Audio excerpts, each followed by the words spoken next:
마태복음 7장 10절에서 18절 저 한 절 여러분 한 절 교독하겠습니다. 그 형제들이 명절에 올라간 후에 자기도 올라가시되 나타나지 않고 은밀히 가시니라. 명절 중에 유대인들이 예수를 찾으면서 그가 어디 있느냐 하고 예수에 대하여 무리 중에서 수군거림이 많아 어떤 사람은 좋은 사람이라 하며 어떤 사람은 아니라 무리를 미혹한다 하나. 그러나 유대인들은 두려움으로 드러나게 그에 대하여 말하는 자가 없더라. 이미 명절의 중간이 되어 예수께서 성전에 올라가서 가르치시니 유대인들이 놀랍게 여겨 이르되 이 사람은 배우지 아니하였거늘 어떻게 그를 아느냐 하니 예수께서 대답하여 이르시되 내 교훈은 내 것이 아니요 나를 보내신 이의 것이니라. 사람이 하나님의 뜻을 행하려 하면 이 교훈이 하나님께로부터 왔는지 내가 스스로 말하는지 아니라. 스스로 말하는 자는 자기 영광만 구하되 보내신 이의 영광을 구하는 자는 참되니 그 속에 불의가 없느니라. 모세가 너희에게 네, 18절까지 보겠습니다. 모세는 다음 주에 보도록 하겠습니다. 네. 사랑하는 성도 여러분 평안하십니까? 네, 어제 예수님께서 우리는 이제 예루살렘에 올라가지 않겠다 말씀하셨지만 오늘 말씀을 보니까 은밀하게 예루살렘으로 올라가십니다. 여러 가지 이유가 있었겠지만요. 그래도 하나님께 예배하기 위해서 성전에 올라가셨을 겁니다. 근데 아마 은밀하게 가시기 위해서 형제들에게 안 가겠다 이렇게 말씀하시지 않았을까. 자, 예수님도 예배하기 위해 성전에 올라가셨다. 우리도 마찬가지여야 되죠. 다른 이유가 아니라 하나님 때문에 하나님을 예배하는 자리에 반드시 지켜야 된다.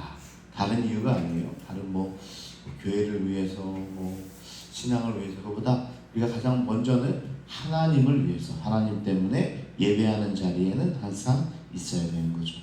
11절에 보니까 명절 중 유대인들이 예수님을 찾아다니죠. 그가 어디 있느냐? 왜냐하면 예루살렘에 모인 사람들 사이에 이미 예수에 관한 이야기가 허다하게 퍼져 있기 때문에 그런 거죠. 그러면서 12절 13절에 보니까 평가가 세 가지로 나눠지고 있네요. 처음에는 좋은 사람이라는 긍정적인 평가, 그리고 다른 부류는 미혹하는 사람이라는 이 부정적인 부류, 좋은 사람이라는 사람, 또 나쁜 사람이라는 사람, 또 마지막으로 긍정적인 평가를 내리면서도 유대인들을 두려워함으로 자기 의견을 말하지 않는 부류. 숨은 표죠, 숨은 표. 요즘에 샤이 보트라고 해가지고 본인이 지지하는 사람은 얘기를 못합니다. 욕을 먹을까봐. 그래서 이런 사람들이 항상 있는 거죠. 그러니까 세 부류가 항상 있는 거죠. 요즘 선거에서도 이 세 부류가 나타나는데, 지지하는 사람 너무 좋습니다. 근데 너무 싫습니다. 반대하는 사람이 있고, 지지하든 반대하든 드러내놓고 얘기하지 못하고 샤이 숨겨져 있는 거죠. 그런 부류가 오늘 예수님 때도 있었네요. 그러면서 14절에 이제까지 자신을 숨기다가 명절 중간이 되어 예수님은 성전에 올라가서 자신을 드러냈고 가르치기 시작합니다. 실은요, 이 개역 개정에는 번역되지 않는 접속사 대가 이 14절 앞에 있습니다. 이게 뭐냐면 그러나. 이 그러나 접속사를 번역해주면 더 이유가 더 확실할 텐데, 지금까지 드러내지 않았지만 그러나 드러내신 이유가 이 14절 이후에 이제 나오게 되는 거겠죠. 그러니까 이 접속사, 그 전 말씀과 반대되는 이 접속사가 숨겨져 있다라는 겁니다. 그러면서 예수님 당신을 드러낸 이유가 앞으로 나오기 시작합니다. 자, 그런데요, 그 전에 이런 이야기가 나오는 거죠. 유대인들은 예수님이 무학인 줄 알고 있었는데 그 가르침에 놀라게 된다라는 이야기가 먼저 나옵니다. 배운 적이 없는데 어떻게 글을 아느냐? 이는 단순히 교육을 받았다는 정도가 아니라 랍비 교육의 수준의 배움이 있었다는 이야기입니다. 그냥 글자를 배웠다는 그 정도가 아니라 랍비 교육의 수준을 좀 예수님께서 말씀하시는 것에 드러나니까 이게 안 배운 거 아니야? 근데 어떻게 이런 이야기를 할 수 있어? 그렇게 이야기하는 거죠. 그런데 예수님은 어떤 랍비에게도 배우신 적이 없죠. 없고 오직 하나님께로부터 들은 말씀을 전하는 거죠. 그래서 첫 번째가 드러내놓고 가르치게 된 이유가 바로 여기에 있습니다. 내 교훈은 내 것이 아니요. 예수님은 남의 것을 배워서 말씀하는 게 아닙니다. 또한 자기 경험과 지식을 이야기하는 것도 아니라 하나님께 받은 것을 전달한다. 그래서 말씀의 원천이 어디 있다는 거죠? 하나님께 있다. 내 교훈은 내가 지금 말하고 있는 것은 내가 하는 것이 아니다. 어디서 배워서 한 것도 아니고 내 경험으로 이야기하는 것도 아니고 내 것이 아니라 하나님께로부터 있다라고 이야기합니다. 요한복음은 예수님이 하나님이 보내신 자로서 철저히 하나님에게 보고 들은 것을 말하고 있다고 강조하고 있습니다. 네, 요한복음에서는요 항상 하나님께 보냄을 받은 자 예수. 그래서 미셔널 처치를 얘기할 때도 항상 이 부분이 강조되고 있습니다. 하나님께서 예수를 이 땅 가운데 선교사로 보냈다는 거죠. 그리고 예수님이 우리를 또 각 곳곳에 세계 방방 곳곳에 선교사로 보낸다. 이게 이제 미셔널 처치에서 이야기하는 건데요. 자, 뭐냐면 하나님께 듣고 보고 배운 것을 예수님이 전하는 거죠. 그리고 우리는 뭐요? 예수님께 보고 들은 바를 또 세상에 나가서 믿지 않은 자들에게 전하는 겁니다. 그래서 우리도 이렇게 이야기할 수 있겠네요. 내 지금 전도는, 내 교훈은 내 것이 아니라 주님께로부터 받은 것이다. 그래서 주님께 그 원천이 있다. 저도 설교하면서 그래야 되죠. 제가 뭐 공부를 많이 해서 설교하는 것이 아니라 오늘 이렇게 말씀을 전하는 것도 예수님께로부터 받은 것이고, 오늘 예수님 경험한 것을 함께 말씀을 통해서 나누고 있다라고 이야기할 수 있을 겁니다. 자, 두 번째로는요, 하나님의 뜻을 행하려는 자는 예수님의 가르침이 하나님으로부터 온 것인지 아니면 예수님이 스스로 말씀하시는 것인지를 판단할 수 있다. 이건 어느 쪽에 있어요? 하나님의 뜻을 행하는 자는 그런 판단이 가능하다. 그렇기 때문에 예수님께서 두 번째 이야기하시는 건데요. 예수님의 가르침이 하나님의 뜻을 담고 있음을 이야기하는 겁니다. 그래서 하나님의 뜻을 담고 있기 때문에 들은 자들, 또 하나님의 뜻을 행하려는 자들은 이게 판단이 되는 거죠. 자, 그래서 예수님의 말씀의 풋노트, 이 각주는 하나님이시다. 그래서 예수님의 모든 말씀은 실은 하나님을 담고 있다. 그래서 하나님의 뜻을 행하려는 자는 예수님께서 말씀하시는 것이 하늘에서부터 온 것인지를 판단할 수 있다라고 예수님께서 말씀하고 있습니다. 여러분, 우리의 삶도 이래야 됩니다. 우리의 삶의 풋노트는 누구여야 돼요? 하나님이셔야 돼요. 우리가 하는 삶의 근거가 누구여야 돼요? 하나님이셔야 된다. 그래서 여러분 논문 같은 데 보면요, 항상 이 풋노트라고 각주가 달려 있잖아요. 그래서 이 각주를 안 달면 뭐가 돼요? 그게 표절이 되는 겁니다. 그래서 각주를 항상 달아야 돼요. 그래서 우리의 삶에 항상 뭐가 있어야 돼요? 각주가 있어야 돼요. 내가 한 게 아니에요. 내 의로 한 게 아니에요. 내 스스로 잘나서 한 게 아니에요. 다 항상 하나님께서 도우셔서 이런 일을 할 수 있었습니다. 하나님께서 도우셔서 이만큼 사업을 이끌었습니다. 하나님께서 도우셔서 우리 가정을 이렇게 이끌어갔습니다. 하나님께서 도우셔서 가정 교육을 해서 우리 아이들이 이렇게 키웠습니다. 이런 각주를 안 달면 뭐가 돼요? 여러분의 삶도 지금 욕먹는 표절이 되는 거예요. 하나님께서 도와주셨는데 내가 했다고 하는 거예요. 내가 잘나가지고 우리 아이들이 이렇게, 내가 잘나가지고 우리 사업이 이렇게, 내가 잘나가지고 교회에서 이렇게 하고 있습니다. 그럼 하나님 보시면 너 표절이야. 그거 하나님께서 하셨는데 왜 네가 했다고 하는 거야? 좀 이렇게 이야기하는 거죠. 그래서 하나님께서 도우셔서, 그래서 모든 진리는 어디서부터 왔느냐? 하나님을 기원으로 하고 있다라고 이 말씀을 두 번째로 왜 드러내고 예수님께서 말씀하시냐, 이걸 알려주려고 하고 있는 거죠. 그런데요, 당시 랍비들이 자기 지혜를 뽐내므로 명성을 높이고 파벌을 만든 것에 대한 우회적인 비판이었다라는 겁니다. 랍비들이 자기가 잘났다고 하나님을 이야기하는데 하나님을 풋노트를 다지 않고 하나님께서 도우셨다는 말을 하지 않고 자기의 명성, 자기의 어떤 뜻, 이것을 계속 주장하고 있었다는 거죠.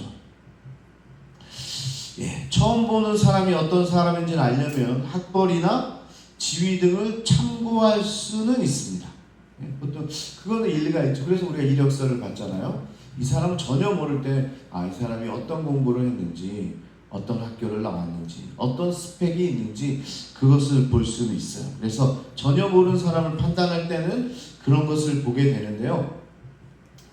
그래서 저도 사실은 공부를 좀 많이 했던 이유가 여기에 있습니다. 왜냐하면 그냥 그런 게 없으면 일단은 무시하니까 사람들이, 그렇잖아요. 그러니까 그런 공부를 하는 것도, 어떤 스펙을 쌓는 것도 초면에 또 어떤 사람들이 나를 판단할 때 도움이 되려고 그렇게 공부를 했던 건 사실입니다. 근데 사실 그것도 인간적인 생각이죠. 이게 하나님의 뜻은 아니고 인간적인 생각. 그래서 저도 공부를 많이 했던 것 같아요. 그래서 지금은 어디 가서 무시는 안 당합니다. 그리고 어디 장로교 쪽에서는요, 제가 나온 학교를 최고로 쳐주니까, 그러니까 뭐 대단한 분인지 처음 보는 사람은 제 실력을 모르고 그런 거 모르고 대단한 분. 한 가지 강주교회에 있을 때 자기 자녀가 장로교회 좋은 학교에서 뭐 수석을 했다고 막 자랑하는 집사님이 계셨어요. 근데 그 자녀 목사님이 가고 싶은 학교가 제가 나온 학교였어요. 그래서 꿈이래요. 자기 꿈이라고. 막 그런데 그래요? 제가 거기 나와보니까 이런 이분이 놀란 거죠. 그러니까 이분이 목사님 왜 강주교회 여기서 이러고 계십니까? 그러시더라고요. 네, 강주교회도 큰 교회이긴 하지만 그분이 지금 자기 자녀가 맨날 얘기한, 엄마 제 꿈이 여기 있습니다. 근데 이제 못 들어가니까 지금 막 그러고 있겠죠. 근데 제가 나왔다고 하니까 다시 본다 뭐 이렇게 얘기하다 보니까 저는 이제 무시는 안 나갑니다. 그게 뭐 좋은 점이면 좋은 점이지만, 하지만 그것이 결코 참고사항이지 사람을 평가하거나 절대적인 잣대가 될 수가 없다라는 겁니다. 참고사항이에요. 처음 본 사람에 대해서 첫인상을 갖기 위한 참고사항이지만 그것이 절대적인 잣대가 아니다. 그래서 내용보다는 권위, 실력보다는 학위를 내세우는 사람들이 사실 세상에는 많이 있긴 하지만, 정말 중요한 것은 우리가 정말 하나님의 뜻을 믿고 따라가는 사람들의 정말 중요한 점은 권위보다는 내용, 학위보다는 실력. 오늘 주님이 그것을 몸소 보여주고 있다는 거예요. 그래서 여러분들 사람들을 혹시 판단해야 될 일이 있을 때는, 판단한다는 것은 뭐 지적하고 그런 것이 아니라 그 사람이 어떤 사람인가 판단할 때는 어떤 학위보다는 실력을 보시고요, 또 권위보다는 내용을 보는 겁니다. 그것이 주님의 뜻인 거죠. 오죽하면 당시 최고의 학자인 가말리엘 수하에서 공부한 바울이 그 모든 것, 정말 대단한 곳에서 공부했던 바울이 그 배운 것을 다 뭘로 여겼어요? 배설물로 여겼잖아요. 그러니까 처음 봤을 때는 그런 게 중요하지만 결국은 좀 지나다 보면 뭘로 승부해요? 실력으로 승부합니다. 실력. 그러니까 여러분 실력이 없으면 다 드러납니다. 처음에 아무리 뭐 스펙을 많이 쌓고 그래도 결국 중요한 것은 관계를 하다 보면 실력이 중요하다. 그래서 예수님께서 우리를 드러내고 얘기하는 것은 결국은 그 실력을 보여주시는 거죠. 그 내용이 꽉 찬 것을 보여주시는 겁니다. 자, 마지막으로요. 스스로 말하는 자는 자신의 영광을 추구하지만 보내신 이 곧 하나님의 가르침을 전하는 자는 하나님의 영광을 추구하기에 참되고 그 속에 불의가 없다라고 가르칩니다. 이 모든 것이 하나님의 영광을 위해서다. 그것을 보여주기 위해서 지금 드러내고 가르치시는 거죠. 예수님은 오직 하나님의 영광을 추구하는 분이었습니다. 그래서 여러분, 장로교가 가장 첫 번째 핵심되는 얘기가 뭡니까? 우리의 삶이 하나님의 영광을 위한 삶이다. 그걸 맨날 주장하잖아요. 걔네들 맨날 얘기해. 첫 번째, 그럼 뭐예요? 하나님의 영광을 위한 삶입니다. 그렇게 주장합니다. 장로교 안 가봐서 모르시죠? 그거 맨날 외쳐요. 하나님의 영광을 위해서 뭐 이렇게 얘기하죠. 장로교는 그것을 이제 중요하게 생각하는 거죠. 근데 오늘 예수님께서 말씀하시는 것은 마찬가지로 나는 지금 하나님의 영광을 위해서다. 세상에서는 배운 학문을 과시함으로 자신이 영광을 받는데요. 세상 학문을 연마하는 목적은 대부분 그런 경우가 많다는 겁니다. 그러나 우리가 배우는 목적은 거기에 있지 않고 하나님께 영광을 돌리기 위함이다. 저도 이제 다시 얘기해야 되겠죠. 제가 열심히 공부하고 배운 거는 다 하나님의 영광을 위해서. 그래서 하나님의 영광을 위해서, 또 아니면 목회할 때 그것을 같이 나누기 위해서 하나님의 영광을 위해서 지금까지 공부했다는 사실이죠. 자, 그렇다면 하나님의 영광을 위해서 우리가 학문을 하는 거다. 여러분, 과학자들 중에 크리스천들이 많다는 사실을 아십니까? 과학자들 중에서요. 왠지 과학을 공부하고 천체를 본다고 하면요, 하나님을 믿지 않을 것 같다는 선입견을 가지기 쉬운데요, 그렇지 않습니다. 과학을 막 공부하고 빅뱅 이론을 공부하는 사람들 하나님이 창조했다고 여길까요? 그래서 저는 처음에 회의적이었어요. 과학자들이 하나님을 잘 안 믿지 않을까. 왜냐하면 진화론을 공부해야 되고 막 이래야 되니까. 그런데 오히려 과학을 공부하는 사람들의 신앙 가진 사람들이 굉장히 많습니다. 왜냐하면 이 진화론을 공부하다 보면 이 진화가 결국은 신비에 사로잡혀 있는 데가 있어요. 이 풀 수가 없어요. 그리고 천체를 공부하다 보면도요, 이 빅뱅 이론도 이론이에요, 여러분. 이 빅뱅 이론으로 지구가 생긴 게 아니에요. 한 가지 이론이죠. 이러지 않았을까? 이것도 이론이죠. 근데 공부를 하다 보면 과학자들이 하는 얘기예요. 이거 도저히 풀 수 없는 게 있어요. 그러다가 어떤 과학자는 하나님께 기도해줘. 하나님, 도저히 제가 감당이 안 됩니다. 그렇게 기도할 때 하나님께서 영감을 주시는 거예요. 근데 그 영감을 따라 했더니 그 하나의 실타리를 풀어가지고 그분이 상을 받게 된 거죠. 본인이 그렇게 얘기하더라고요. 그러니까 과학의 세계도요, 인간이 다 할 수 있는 게 아닙니다. 결국 영적인 분야가 있는, 영적인 영역이 있는 거예요. 그러니까 과학자들이 어떻게 해요? 하나님을 믿을 수밖에 없는 거죠. 그래서요, 오히려 과학자들은요, 공부를 하면 할수록 스스로 풀 수 없는 문제를 만나게 되고 그 신비 앞에서 하나님을 찬양할 수밖에 없다고 고백합니다. 많이 배우면요, 오히려 하나님께 영광을 올려드릴 수밖에 없어요. 그런데 조금 배워가지고 그냥 아는 척하는 사람들은요, 자기 의를 드러내는 거죠. 그래서 오늘 예수님 마지막으로 모든 것이 하나님께 영광이 된다, 그것을 가르쳐주기 위해서 오늘 드러내놓고 가르쳤다. 사람들은 예수님의 가르침보다 여전히 예수님의 배경에 주목했는데요, 그래서 메시지를 공격하지 못하니까 메신저를 공격하는 것은 당연할 겁니다. 하나님의 말씀을 전하는 그 말씀을 공격하지 못하니까 이제 예수님을 어떻게 공격해요? 저 요셉의 아들 아니야? 나사렛 출신 아니야? 저 배경을 내가 아는데, 야, 저 사람은 뭐가 믿어? 이렇게 공격하게 되는 거죠. 그러나 예수님께서 오늘 자기를 드러내고 이 틀을 지금 깨고 계시고 오늘 말씀으로 하나님께 영광을 올리고 있다. 그래서 결론적으로요, 예수님은 당신의 가르침의 출처를 하나님으로 밝히고 있고, 그것이 하나님의 가르침인지 아닌지 판단할 근거는 그 가르침이 하나님의 뜻에 부합하다는 것과 하나님의 영광을 추구하고 있다는 것이라고 오늘 예수님께서 말씀하고 있는 부분입니다. 그래서 얼마나 많이 배웠느냐가 중요한 것이 아니라 얼마나 하나님의 영광을 나타내느냐, 이게 참 우리에게 중요한 것이고 오늘 예수님께서 이 부분을 가르쳐 주고 계십니다. 그래서 오늘 랍비들이, 자기들이 많이 배웠다는 자들이 예수님을 공격하려고 그러는데, 오늘 예수님께서 이 세 가지를 통해서 이 공격을 반박하시면서 자기를 드러내고, 자기를 드러낼 때 하나님의 영광이 예수님의 삶 가운데 드러나게 됐다라는 것이 오늘 말씀입니다. 자, 그러면서 오늘 같이 기도할 텐데요, 오늘 기도할 때는 오늘 나의 삶을 통해서 오늘 예수님이 드러나기 원합니다. 먼저 내 하는 이야기가, 나의 교훈이 내 것이 아니라 하나님께로부터 온 것이고, 하나님의 뜻을 분별하기 위해서는 결국 하나님의 뜻을 알고 또 하나님께 영광을 올려드리는 삶이 되어야 된다. 그래서 오늘 여러분의 삶의 풋노트는 하나님이시고, 오늘 여러분들이 세상에서 칭찬받는 일이 있다면 그때 어떻게 해요? 하나님께 영광 돌리는 삶, 그런 삶을 살아내는 여러분 모두가 되기를 축복합니다. 이제 우리 주여 한번 부르시고 함께